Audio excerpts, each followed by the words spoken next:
प्यारे साथियों, आप सभी का स्वागत करता हूं अपने एमआरएस स्टडी परिवार में। तो डियर, जैसा कि आपको पता है, कॉन्ट्रैक्ट मैनेजमेंट जो सब्जेक्ट है वो एक इलेक्टिव पेपर है जो कि 8 सेमेस्टर में आपको पढ़ने होते हैं। अगर आप बिहार के इंजीनियरिंग कॉलेज से आप ग्रेजुएशन कर रहे हैं यानी बीटेक कर रहे हैं तो, और सिविल से अगर आप कर रहे हैं तो आपको पढ़ने होते हैं। तो अलग अलग कॉलेजेस में ये जो पेपर है कॉन्ट्रैक्ट मैनेजमेंट, ये अलग अलग आपके लिए जाते हैं, क्योंकि देखो हर कॉलेज में एक पेपर नहीं लिया जाता है। किसी कॉलेज में कॉन्ट्रैक्ट मैनेजमेंट लिया गया, किसी में जो है आपका इकोनॉमिक्स लिया गया, किसी में आपका जो है रॉक्स मैकेनिक्स लिया गया। तो ये डिपेंड करता है कॉलेज बाई कॉलेज कि कौन सा पेपर इलेक्टिव के तौर पे लिया गया है। जो भी पेपर इलेक्टिव के तौर पे आपका लिया जाता है वही पेपर आपके एग्जाम्स में होते हैं और उसी से रिलेटेड क्वेश्चन जो है आपका एग्जाम में पूछा जाता है। तो 2024 का पेपर का सॉल्यूशन जो है हम लोग यहाँ पे कर रहे थे। तो ये जो 2024 का पेपर का सॉल्यूशन है, इसमें हम लोग कई सारे क्वेश्चंस ऑलरेडी डिस्कस कर चुके थे। अब आज हम क्वेश्चन डिस्कस करेंगे, जो कि आज का जो पहला क्वेश्चन है वो है कि what is the departmental procedure. Departmental procedure क्या है for execution of a civil engineering project. Civil engineering project के एग्जीक्यूशन प्रोसेस क्या है, डिपार्टमेंटल प्रोसीजर, वो आपको जो है बताना है।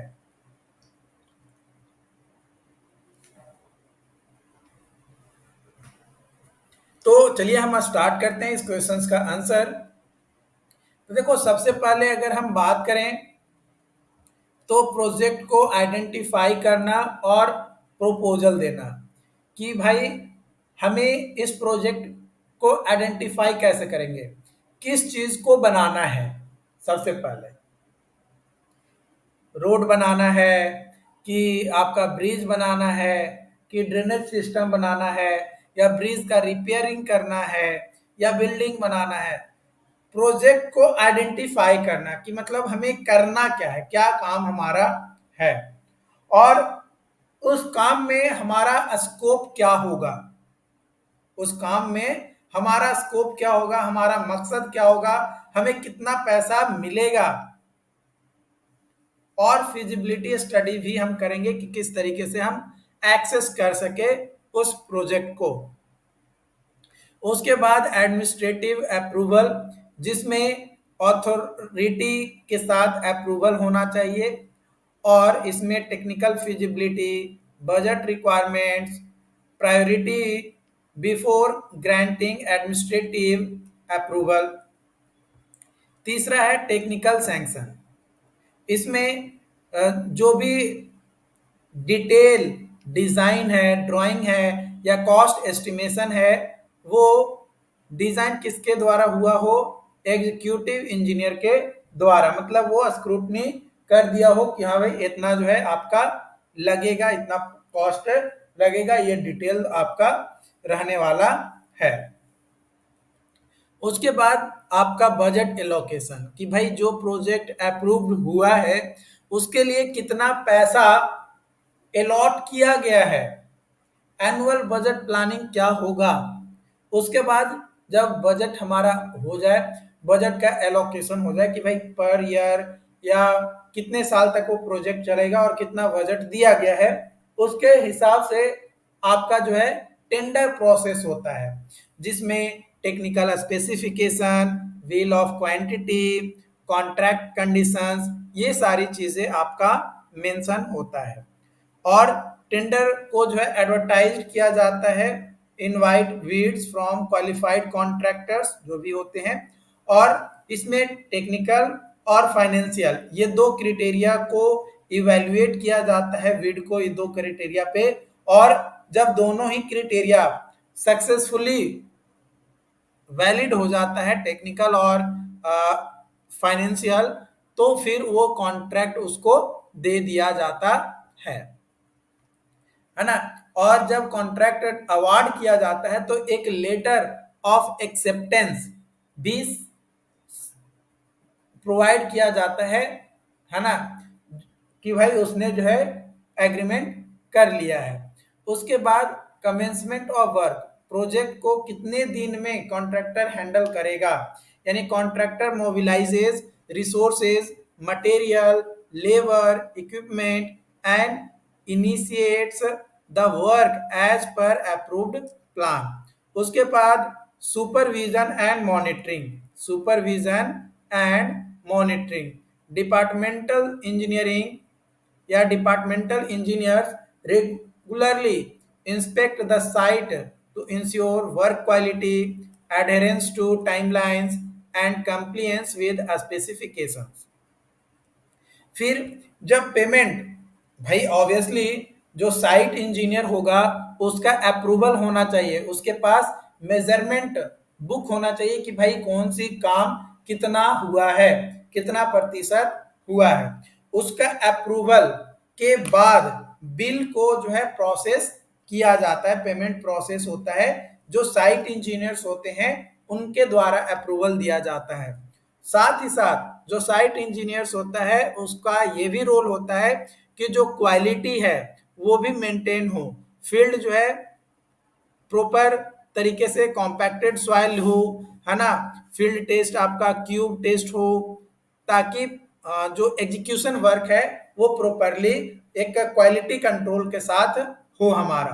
कंप्लीशंस एंड हैंडओवर, भाई कब, क्योंकि देखो आप जैसे ही सक्सेसफुल कंप्लीशन होता है तो प्रोजेक्ट जो है इंस्पेक्ट होगा बाय हायर ऑथोरिटीज के, तो any defects are rectified during the defect liability period. Okay, उसके बाद फाइनल सेटलमेंट और डॉक्यूमेंटेशन का काम जो है आपका होता है, यानी जो फाइनल विल्स होते हैं वो प्रिपेयर किया जाता है आफ्टर इंश्योरिंग ऑल वर्क, जैसे ही पूरा वर्क इंश्योर हो जाता है तो फिर जो है आपका वो कंप्लीट होता है। ओके, अगला क्वेश्चन है आपका यहाँ पे कि सजेस्ट करना है best system of contract with respect to day by day damages of infrastructures in the country.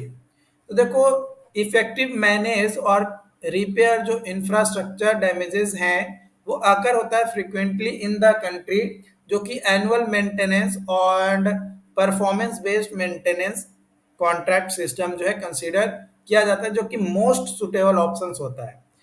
Annual maintenance contract में क्या होता है, इसमें रिस्पॉन्सिबल होता है रेगुलर मेंटेनेंस और रिपेयर का इंफ्रास्ट्रक्चर को एक स्पेसिफिक पीरियड में, जैसे रोड, ब्रिज, ड्रेनेज सिस्टम और अदर पब्लिक असेट्स जो रूटीन अपकीपिंग या अपकीप होता है उसको। इसमें आपका जो है कंटिन्यूअस मेंटेनेंस होता है through periodic inspections, cover both preventive and corrective maintenance, suitable for assets prone to minor but frequent wear and tear, reduces the risk of major failures by addressing issues early।